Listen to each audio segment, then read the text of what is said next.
خليني أقولك إنك لو طبقت اللي في الفيديو ده حياتك هتتغير 180 درجة وتحداك.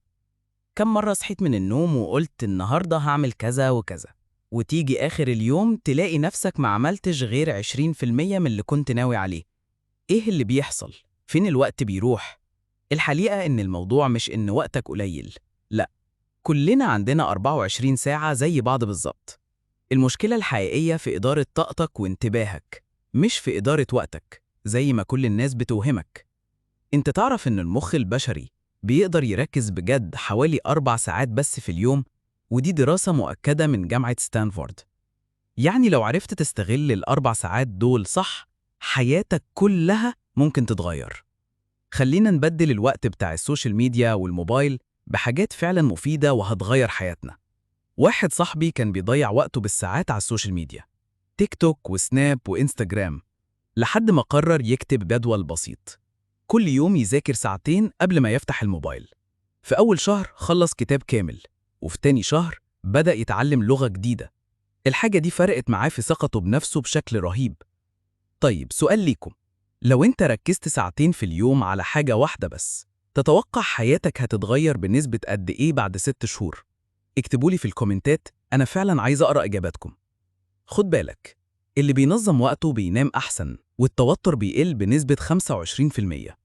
حتى علاقاتك الاجتماعية بتتحسن، لأنك بتبقى عارف إمتى تدي شغلك وقت وإمتى تدي أهلك وصحابك وقت. لكن خلي بالك، إدارة الوقت مش معناها إنك تبقى روبوت. يعني لو حطيت لنفسك خطة 10 ساعات مذاكرة في اليوم، بنسبة 99% هتفشل.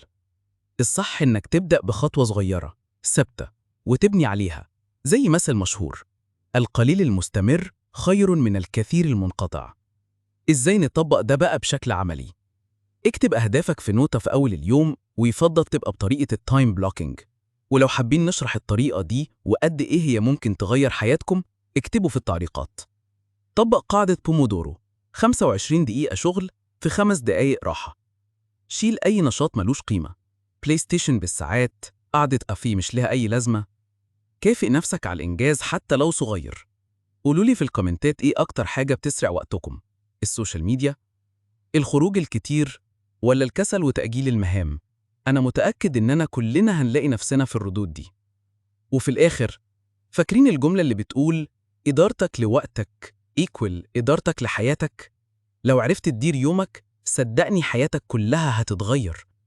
لو الفيديو عجبك، ما تنساش تشترك في قناة رشد وتفعل زر الجرس عشان يوصلك كل جديد، وتدعمنا بلايك، والأهم من ده كله، شارك الفيديو مع صحابك وأحبابك عشان الكل يستفيد.